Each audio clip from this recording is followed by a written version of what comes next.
When the young mistress of the house asked me to leave, I did not argue. By then, I had already learned that some doors close without anger. They close gently, almost politely, and that softness can hurt more than harsh words ever could. The morning had begun like any other.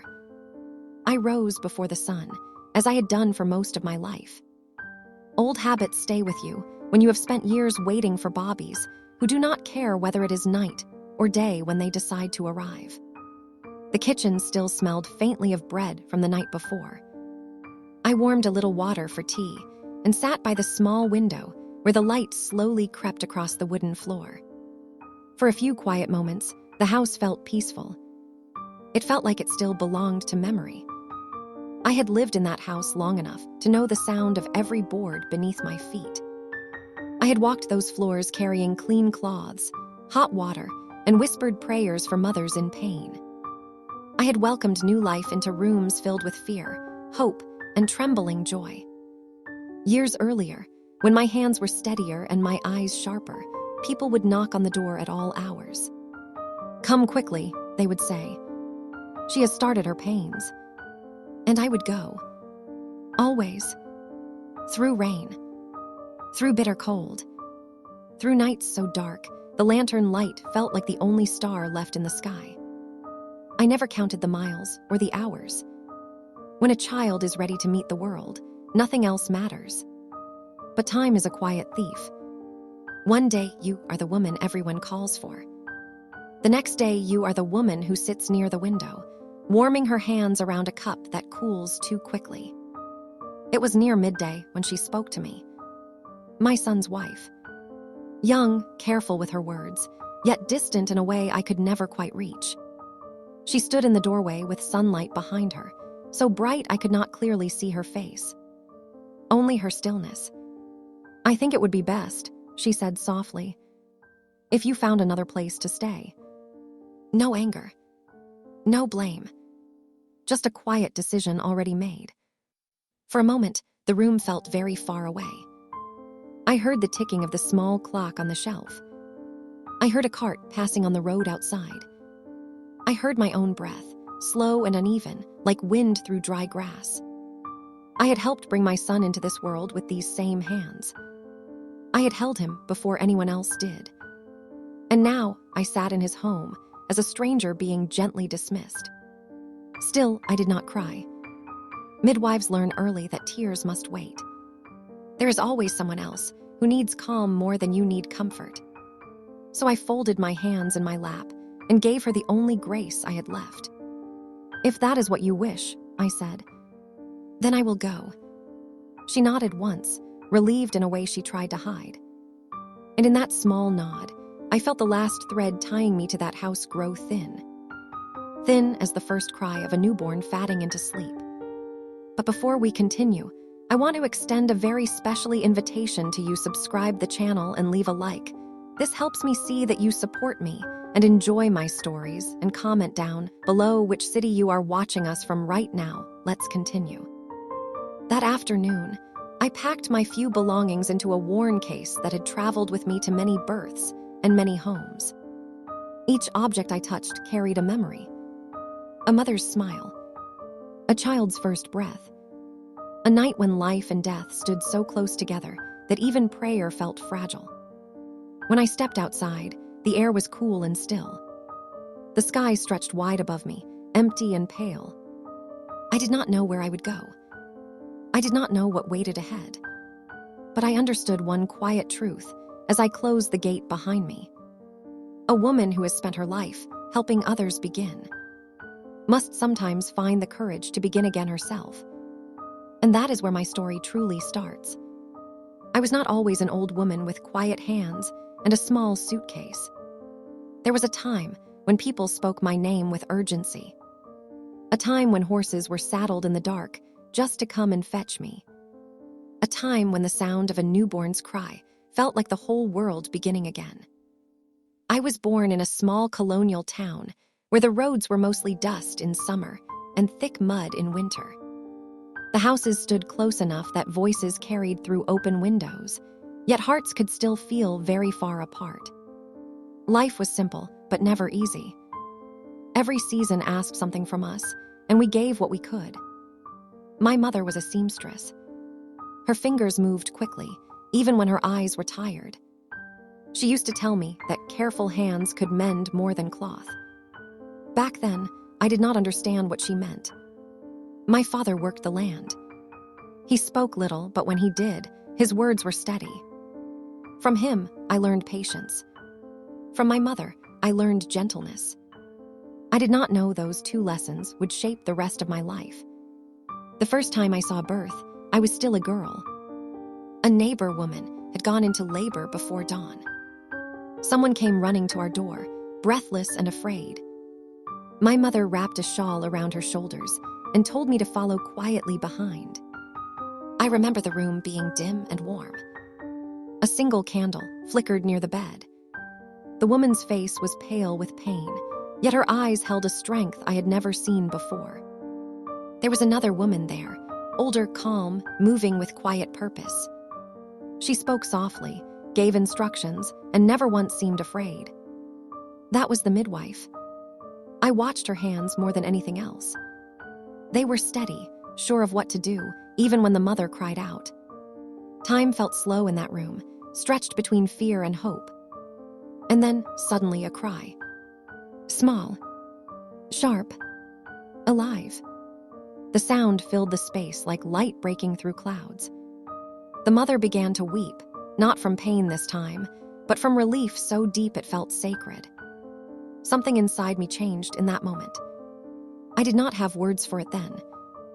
I only knew I wanted to be the kind of woman who could stand calmly where life felt most fragile. Years passed, as they always do. When I was old enough, the same midwife allowed me to help her. At first, my tasks were small. Boiling water, folding clean cloths, holding a trembling hand when the pains grew strong. But I listened. I watched.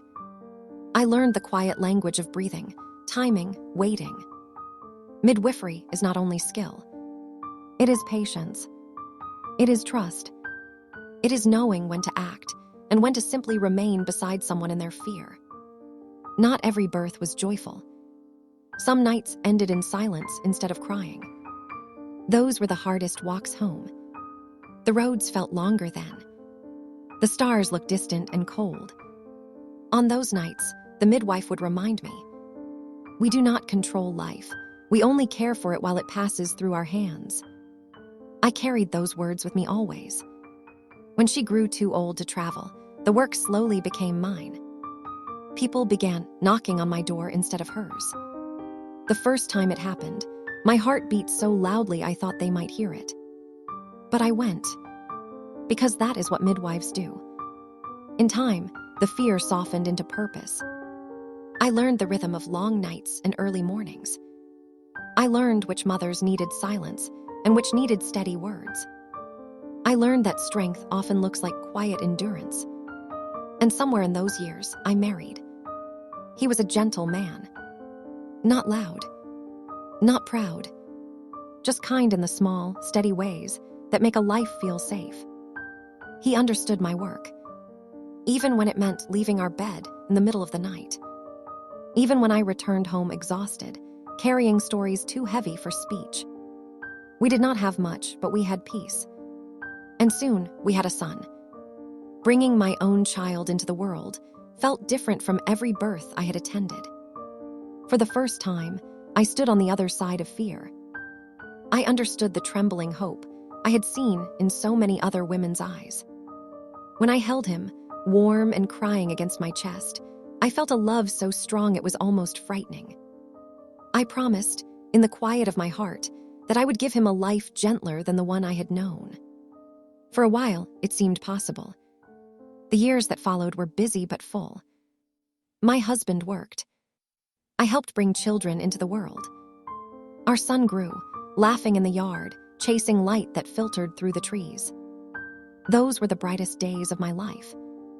Not because they were perfect. No life is ever perfect. But because love lived easily in our home then. I believed, in my simple way, that kindness given to the world would one day return to us. That the babies I helped deliver the mothers I comforted, the prayers I whispered in dark rooms. All of it meant something lasting. I did not yet understand how quietly life can change, how slowly distance can grow inside a family, how love, if left unattended, can fade like footsteps in dust. If I had known what the future held, I might have held those bright years more tightly. I might have listened more carefully to the silence between ordinary moments. But we never know. When we are living the days we will later miss the most. We only know afterward. And the afterward was already on its way, walking toward us as softly as evening light across a wooden floor. For many years, our home moved in a quiet and steady rhythm. Morning light through the window, footsteps on the wooden floor, the simple comfort of knowing where everyone belonged. My husband's laughter was soft, but it filled the rooms in a way that made even ordinary days feel warm. Our son grew tall beside the doorway, where I once measured his height with small pencil marks. Time passed the way it always does, slowly while we are living it, quickly once it is gone. I believed those peaceful days would last much longer than they did. The first change was small, so small that I almost missed it. My husband began to tire more easily. At first, we blamed the long hours in the fields, the weight of years, the ordinary wear of life. He would sit down sooner in the evenings, his breathing a little heavier than before. "Just age," he would say with a gentle smile. "Nothing to trouble yourself over." But I had spent too many nights beside fragile breath to ignore what I felt in my heart. Midwives learn to notice quiet signs, the small changes others overlook. Winter came early that year. Cold settled deep into the ground, and with it came a silence that felt different from other winters. One night, his cough would not stop. I remember holding a cup of warm broth to his lips. I remember the way his hand searched for mine in the darkness. I remember trying to stay calm, the way I had for so many frightened mothers. But love makes calm more difficult. He passed before spring returned. There are no proper words for the moment. A house loses one of its voices. The rooms feel larger, yet emptier. Every sound echoes differently. Even sunlight seems unsure where to rest. People came with kind faces and quiet prayers. They spoke softly, as if loud words might break what little strength I had left. I thanked them all, because gratitude felt easier than grief. But when the door finally closed, and I was alone, the silence settled beside me like an uninvited guest who had no intention of leaving. My son tried to be strong. I saw it in the way he stood straighter, spoke more firmly, worked longer hours than before. He was still young, yet grief had already asked something heavy from him. For a time, the loss pulled us closer together. We shared meals in quiet understanding. We spoke gently, careful with one another's sorrow. Those evenings were fragile, but sincere, and I held on to them with hope. Years passed again, though they felt different now. Less bright, more careful. My work as a midwife continued, but my steps were slower. Younger women had begun learning the craft, just as I once had. I guided them when I could, though I knew the time was coming when my hands would no longer be the ones people called for in the night. That knowledge did not sadden me as much as I expected. Every life has seasons. I had simply reached another one. What I did not expect was how change would return to my home. It began when my son married. I remember the day clearly. The church bells were bright in the morning air. Her dress was simple, but she carried herself with quiet pride. She was beautiful in the careful way of someone determined to build a good life. I welcomed her with an open heart. I truly did. I told myself that love grows when shared, that a new daughter could bring new warmth into a house that had known too much silence. For a while, it seemed true. She kept the home neatly. She spoke politely. She thanked me for small kindnesses. We moved around each other gently, like strangers trying very hard to become family. But closeness cannot be forced.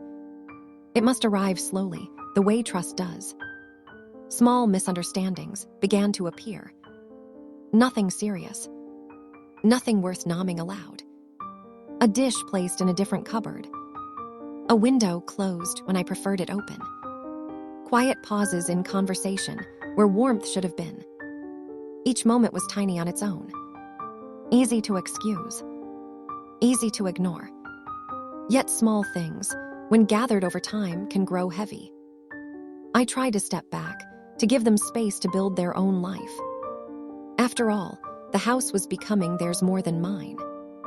That is the natural way of families. Still, I sometimes felt like a guest in rooms filled with my own memories. One evening, I offered gentle advice about a neighbor's difficult pregnancy. She listened, but her smile was thin. "Things are done differently now," she said softly. There was no cruelty in her voice. Only distance. I nodded, pretending the words did not ache. Because perhaps she was right. The world does change. And older hands must learn when to rest. But something inside me grew quiet after that. My son noticed, I think. Yet he stood between two kinds of love, unsure how to hold both without losing one. I did not want to make his burden heavier. So I spoke less, moved more carefully, tried to take up less space inside the home where I had once lived so freely. Silence can feel like peace from the outside. But inside, it often hides loneliness. Seasons turned again. Another winter. Another spring. And though nothing terrible had happened, I could feel something gentle, but certain changing beneath the surface of our days. Like ice forming slowly on a quiet river. Almost invisible. Until the moment it no longer breaks. I did not know then how close we were to that moment. How one ordinary afternoon would finally give shape to all the unspoken distance that had been growing for years. Or how calmly a life can be set aside, without a single raised voice. It was an ordinary afternoon, quiet and pale, the kind of day that passes without leaving a mark. Sunlight rested gently on the table. A kettle warmed slowly on the stove. Nothing in the air warned me that a chapter of my life was about to close. I had spent the morning mending a small blanket for a neighbor's baby. My stitches were slower than they once were, but careful. Old hands remember their work, even when time has softened their strength. The house was still. My son had gone to town. Only his wife and I remained, moving in separate corners of the same silence. We had learned to live that way. Not in anger. Not in peace either. Just in a careful distance that kept our words few and our feelings hidden. I poured tea into 2 cups out of habit. For a moment, I considered carrying one to her. A small kindness. A quiet bridge. But something inside me hesitated. Too many gentle offerings in the past had returned unopened. So I left the second cup on the table, untouched, until the steam faded. It is strange how life's largest moments often arrive wrapped in something very small. She spoke from the doorway, her voice calm, almost rehearsed. "May we talk for a moment?" There was nothing sharp in her tone. Nothing that sounded like trouble. Yet my heart felt a slow, familiar heaviness, the same feeling I had known in sick rooms before difficult news was spoken aloud. I folded the blanket in my lap and nodded. Of course. She did not sit down. That is the first detail I remember clearly. People who bring comfort usually sit. People who bring decisions often remain standing. Sunlight behind her made her face hard to read. Only her stillness was certain. "I have been thinking," she said quietly, "about what would be best for this household." Each word was gentle, chosen with care. But gentleness does not always soften truth. My hands rested together, waiting. Midwives learn to wait through long hours of uncertainty. Yet this waiting felt different. There would be no new life at the end of it. Only an ending. She took a slow breath. "I believe it would be better if you found somewhere else to stay." The room did not change. The light did not dim. The kettle did not stop its quiet sound. And still, everything felt suddenly far away. I had imagined many possible futures for my old age. Illness, perhaps. Loneliness, maybe. But not this gentle dismissal from the home where my own child slept beneath the same roof. For a moment, I could not feel my hands. They rested in my lap like someone else. 1,000 memories moved through me at once. My son's first cry. His small fingers wrapped around mine. The nights I stayed awake when he was sick. The prayers whispered for his safety. All of it passed silently between one heartbeat and the next. She continued speaking, softly explaining things I barely heard. Space. Privacy. A new beginning for their family. None of her reasons were cruel. That may have been the hardest part. Cruelty is easier to resist. Kindness leaves no place to argue. I realized then that this moment had been growing for years. Quiet as winter forming beneath the soil. Nothing sudden. Nothing loud. Just time, distance, and unspoken wishes finally reaching the surface. Tears did not come. Not because I was strong, but because I had spent a lifetime learning to stay calm when others needed peace. So I gave her the only answer that would not wound my son further. If that is what you believe is best, I said gently, then I will go.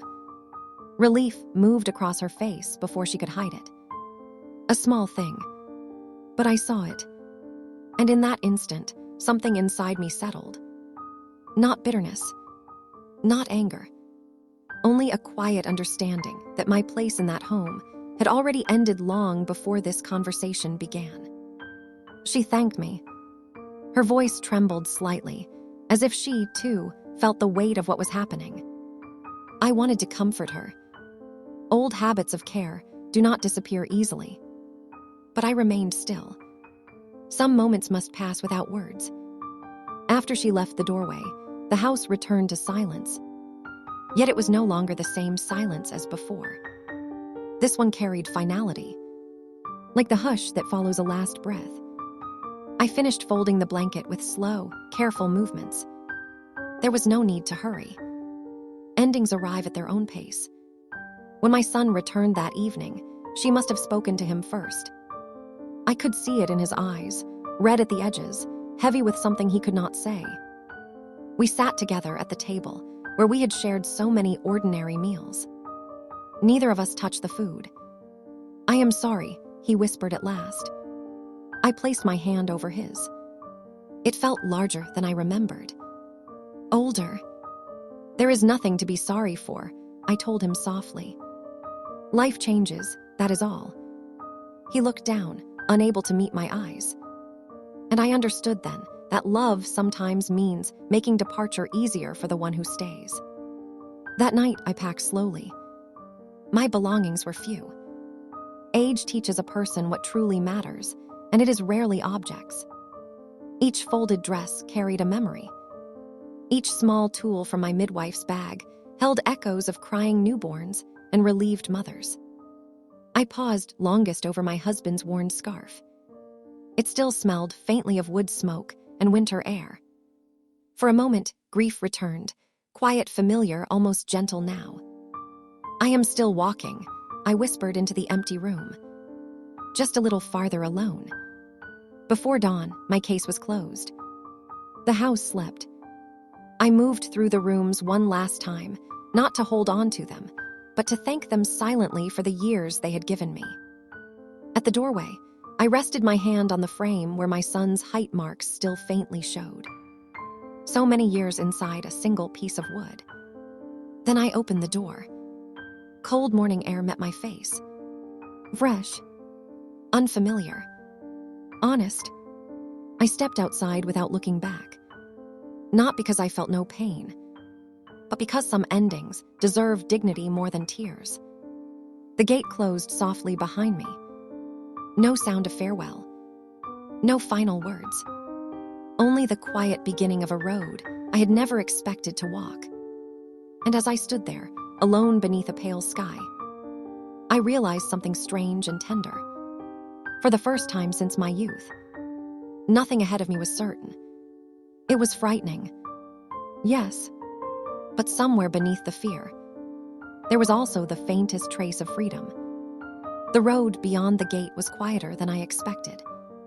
Morning had only just begun to open its pale light across the fields.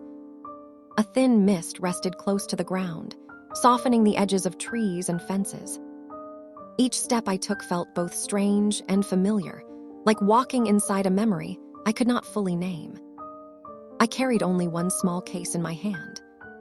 It was lighter than the burdens I had once carried through long nights of labor and fear.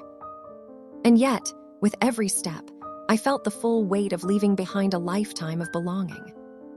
For many years, my path had always led back home. No matter how far I traveled to help another mother, there was always a doorway waiting for me. A place where my name was known, without being spoken. Now the road stretched forward with no promise at its end. I did not know where I would sleep that night. I did not know who might open a door to me. I only knew that standing still would not change anything. So I kept walking. The rhythm of my steps slowly settled my breathing. Walking has a way of calming sorrow, the same way rocking calms a restless child. Back and forth, forward and onward, one quiet movement at a time. As the sun rose higher, the mist began to fade. Shapes grew clearer. Colors returned to the world. I passed fields where young wheat pushed bravely through the soil. I passed a small stream where water moved without hesitation, never asking where it was going. Nature does not question change. It simply continues. I wondered if people could learn to do the same. By midday, my strength had begun to thin. Age reminds us gently, but firmly, of our limits. A low stone wall beside the road offered a place to rest, and I sat there, letting the silence gather around me. For the first time since leaving the house, tears came. They were not loud, not desperate, just quiet tears, slipping down like rain that has waited too long inside heavy clouds. I did not try to stop them. Some grief must be allowed to breathe. "I have done my best," I whispered softly, though no one stood near enough to hear. The words were not a question, only a simple truth I needed to speak aloud. After a while, the tears ended on their own. Grief, like labor, moves in waves. It rises. It breaks. Then it rests. I wiped my face with the corner of my shawl and looked again at the road. Still uncertain. Still open. And somehow, not as frightening as before. Just as I was preparing to stand, I heard the distant sound of wheels on dirt. A small cart approached slowly, pulled by an old gray horse whose steps were patient and sure. The driver was a woman I recognized, though time had placed many lines upon her face. She had once been a young mother, whose child I helped bring safely into the world during a stormy winter night. I remembered the fear in her eyes then, and the joy that followed. Now those same eyes widened in surprise as she saw me sitting alone beside the road. "Is that truly you?"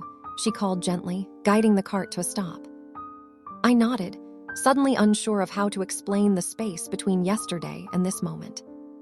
She climbed down with careful steps and came closer, studying my face with quiet concern. "You should not be out here alone," she said softly. There was no judgment in her voice, only kindness. Kindness can feel almost unbearable when one has been strong for too long. "My road has changed," I answered simply. She did not ask more questions. Some people understand silence better than words. Instead, she placed a warm hand over mine, the same way I had once done for her long ago. "Then come with me," she said. "There is room in my home, and it would bring me peace to offer you rest after all the rest you gave to others." For a moment, I could not speak. A lifetime of giving had taught me how to help. But receiving felt unfamiliar, almost frightening. Yet I saw only sincerity in her eyes. No duty. No hesitation. Just gratitude that had waited years for a place to land. So I allowed myself to nod. She helped me into the cart, as gently as one would guide an elder relative. The horse began to move again, slow and steady, carrying us down a road I had never planned to travel. And as the wheels turned softly over the earth, a quiet realization settled inside me. Leaving one home had not ended my story. It had only opened space for another kindness to find me. The world, even in its sorrow, still held gentle places. Still held people who remembered. Still held room, even for someone who believed her usefulness had already passed. I looked out across the fields, glowing in afternoon light. And for the first time since stepping beyond that gate, I felt something warm return to my chest. Not joy. Not yet. But hope. Small, fragile, and very real. And sometimes, in the late seasons of life, hope is more than enough to keep walking forward. The home where she brought me was small, but it felt gentle the moment I entered. Nothing inside it was grand. A wooden table worn smooth by years of meals. Curtains faded softly by sunlight. The quiet sound of everyday life moving at an unhurried pace. Yet peace lived there in a way I had not felt for a very long time. She prepared a simple supper and placed it before me without ceremony. Warm bread. A bowl of soup. Clean water in a plain cup. Food has a different meaning when it is offered with gratitude instead of duty. Each small bite felt like a welcome I had not known I still needed. That night, she showed me a narrow bed near the window. The mattress was thin, but the blankets were warm. As I lay down, I listened to the soft sounds of the house settling into sleep. For the first time in many months, my thoughts did not circle around sorrow. They rested quietly, like tired birds finally finding a place to land. Days began to form a new rhythm. I woke early, as I always had. Old habits do not fade simply because life changes. But now the mornings held no tension, no careful silence waiting in another room. Sometimes I helped with small tasks, peeling vegetables, mending cloth, sweeping the floor. Nothing heavy. Nothing urgent. At first, I worried I was only a burden made comfortable by kindness. But one afternoon, as we folded laundry together, she spoke words that settled deeply in my heart. "You are not here because you need help," she said softly. "You are here because this home remembers what you gave to the world." I did not answer right away. Some truths take time to be believed. Seasons turned again, as they always do. Spring returned with pale blossoms along the roadside. Summer followed with long golden evenings. Autumn painted the trees in quiet fire before winter gently closed the year. I watched these changes from the small window beside my bed. And slowly, I understood something I had missed during my years of constant work. Life does not lose meaning when it becomes still. Sometimes stillness is where meaning finally has room to speak. Children from nearby homes began to visit. They had heard stories, how I once helped bring many of them into the world. They looked at me with shy curiosity, as if I were part of a tale told beside the fire. I would smile and ask their names, though in truth I remembered most of them. A midwife never forgets the first cry she hears. One little girl liked to sit beside me in the evenings. She asked gentle questions about babies, about courage, about whether fear ever truly goes away. I told her the simplest truth I knew. Fear does not always leave, I said. But love can grow larger than fear, and when it does, we find the strength to keep going. She seemed satisfied with that answer. Children often understand what adults struggle to accept. Years passed quietly. My hands grew weaker. My steps slower. But my heart felt lighter than it had in a long time. One winter evening, as snow rested softly against the window, I found myself thinking of my son. Not with pain this time. Not with longing. Only with a calm warmth, like remembering sunlight on an old summer day. I realized then that forgiveness had come without announcement. No grand moment, no spoken decision. It had simply arrived, the way healing often does. Slowly, gently, and without asking permission. Love, once given, does not truly disappear. It changes shape. It learns new distances. But somewhere, it continues. I hoped he was well. I hoped peace had found his home too. And for the first time, that hope felt enough. On a quiet morning not long after, I felt a deep tiredness settle through my body. Not painful, not frightening, just the soft weariness of a long journey nearing its natural rest. Sunlight touched the edge of my blanket. Voices moved gently in another room. The world continued, calm and steady. I understood then that my life had not been measured by where I ended, but by the care I carried along the way. Every mother's hand I held, every child's first breath, every quiet prayer whispered in darkness. None of it had been lost. Kindness never truly disappears. It simply travels forward, finding new homes and hearts we may never see.